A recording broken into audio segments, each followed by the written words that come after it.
Hello. আপু হ্যাঁ, কি অবস্থা? আপু আমি দিশা দিতে পারতেছি না আপু, কাউকে বুঝাইতে পারতেছি না আমি কোন সিচুয়েশনে আছি। আপু বুঝতে আমি কি পারছি। চাইছি যে ও মরে যাক, যত ঝগড়া হোক আপু, যত ঝামেলা হোক আপু, আমি তো কোনোদিন এটা চাইনি যে সুইসাইড করো। আমি এটা মানুষকে কিভাবে বুঝাবো আপু বলো। এখন এটা একটা তোমার একটা বড় যুদ্ধ আলফি, ভেঙে পড়া যাবে না যেহেতু তুমি কিছু আমি করো নাই। আপু আমি ফেসবুকে ঢুকতে পারতেছি না আপু, আমি ওর সাথে মেমোরি, স্মৃতি, রিলস, মানুষের ভিডিও, ওর কথা, ওর ভয়েস আমি দিতে পারতেছি না আপু।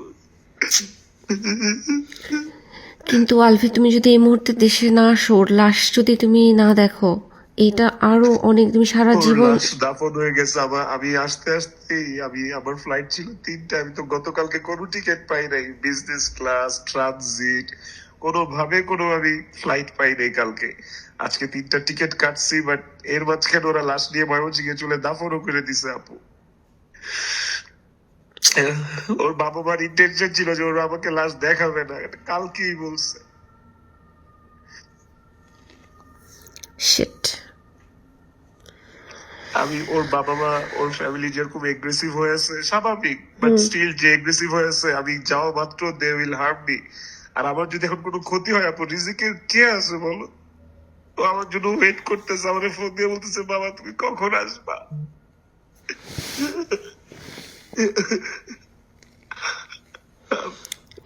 আমার এখন সিচুয়েশনটা আমি কাউকে বুঝাইতে পারতেছি না আপু, আমি কি করবো বলো তো। আমি কি একটা স্টেটমেন্ট দিব সবার উদ্দেশ্যে, নাকি দেশে এসে দিব? এখন দেশে আসলে তুমি অল্প সময়ের জন্য অ্যারেস্ট হবা, এটা 100%। কিন্তু সেই ক্ষেত্রে তুমি পরবর্তীতে বের হয়ে তুমি আইনি লড়াইটা লড়তে পারবা। কিন্তু এখন যদি তুমি দেশে না আসো, সারা জীবনের জন্য এই বাংলাদেশের মানুষ তোমাকে খুনি হিসাবে জানবে। আর তুমি একটা স্টেটমেন্ট দিতে পারো, যে বিবৃতি দাও, একটা লিখিত একটা স্টেটমেন্ট দাও বা ভিডিও দাও, যেটা তুমি স্বাচ্ছন্দ্য বোধ করো। আর একটা লয়ারের সাথেও কথা বলো, আমার মনে হয় এটা বেটার। এখন লাশ যেহেতু কবর দিয়ে দিছে, এখন আমি তো ভাবছি যে লাশটা অন্তত এসে দেখো। এই সিচুয়েশনটা ফেস করতে হবে। তোমার কোনো আইনজীবী পরিচিত আছে? হ্যাঁ, কথাবার্তা চলতেছে। আচ্ছা, কি বললেন? বলতেছে যে আপনি টুইকেন না, এখন আপনি আগাম জামিনের ব্যবস্থা করেন। ওরা কি মামলা তারপর করছে? হ্যাঁ, মামলা করছে 306 ধারায়, আত্মহত্যা প্ররোচনা মামলা। আচ্ছা, ওকে। তো তোমাকে অ্যান্টিসিপেটরি বেল নিতে হবে। এটি কি বেল? এটা হাইকোর্ট থেকে অ্যান্টিসিপেটরি বেল নিতে হয়, তাহলে তোমাকে ধরবে না, আর নয়তো তোমাকে এখন অ্যারেস্ট করে ফেলবে। 4 সপ্তাহ মিনিমাম অ্যান্টিসিপেটরি বেল হয়। কি একটা ঝামেলা হলো, এটা কি হইলো আমি বুঝতেই পারতেছি না। তোমাদের এত সুন্দর সম্পর্কটা কিভাবে কি হইলো? আপু আমি বলি, সেটা হচ্ছে যে মানে 16 বছর, এটা তো 16 দিন না, তাই না? ওর সাথে 16 বছরের সম্পর্ক। সম্পর্কে আপস এন্ড ডাউন থাকে, সম্পর্ক কখনো ভালোর দিকে যায়, সম্পর্ক কখনো খারাপের দিকে যায়। We both war matured. শেষ পর্যন্ত যত যাই হোক আপু, আমি আমার ছেলেটার মুখের দিকে তাকে আমি বলছি যে আমি সংসার করব। আমাদের কিন্তু ওপরে ওপরে সোশ্যাল মিডিয়াতে যতই ভালো আমরা একটা পজিশনে ছিলাম বা মানুষ দেখতো, ভেতর ভেতর কিন্তু ইট ওয়াজ ফ্র্যাজাইল।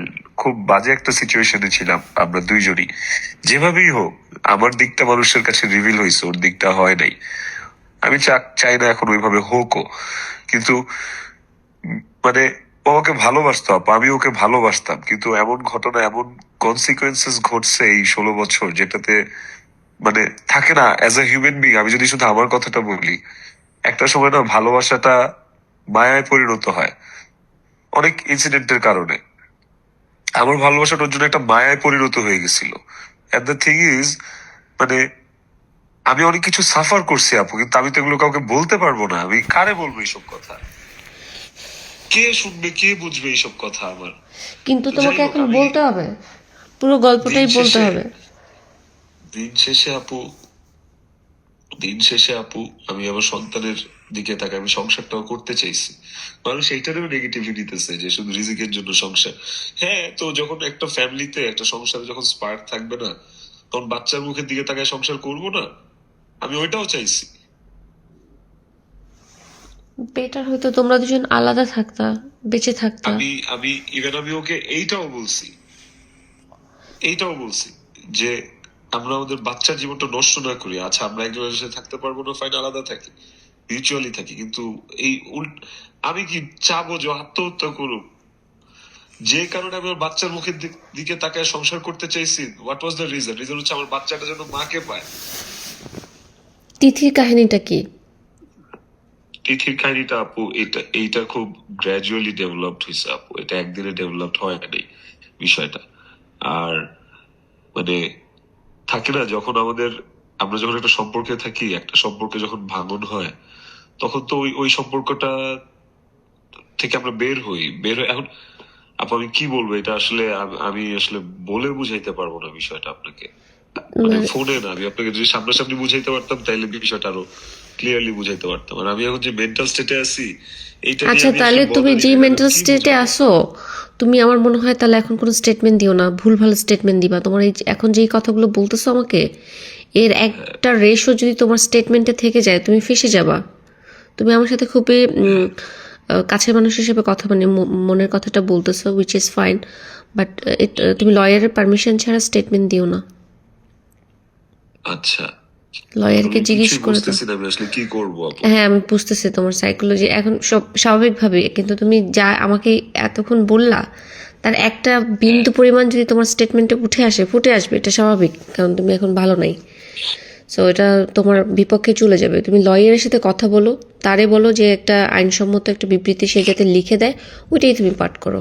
এখন কিছু করার নাই, ইমোশন দিয়ে এখন কাজ করা যাবে না। কিন্তু আমি কোনো ইনফর্মাল কোনো কিছু কি আমি আমি স্টেটমেন্টে বলবো না, মানে about my life, about my thing, আমি আমি কি ফেস করতেছি, বা আমি দেখো, 16 বছর আমি কি কি ফেস করছি।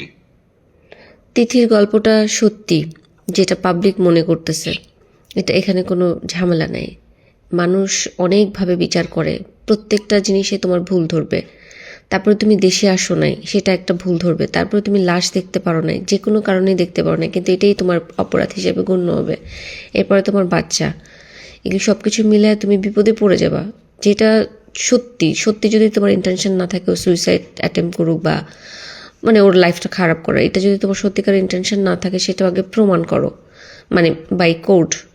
আর দোয়া করো। আমি বুঝতেছি না, মানে আমি নিজেও তো অত, এই সিচুয়েশনটা খুব ভয়ঙ্কর, বাট যেটুকুই বলতে চাও লয়ারের সাথে ডিসকাস করে মনে হয় বললে বেটার, কতটুকু বলা উচিত। ঠিক আছে আপু, ঠিক আছে। ঠিক আছে, এখন কিছু করার নেই, আমি বুঝতেছি। ওকে, বেস্ট অফ লাক। ওকে আপু, হ্যাঁ, ভালো থাকো। হ্যাঁ, ওয়েলকাম।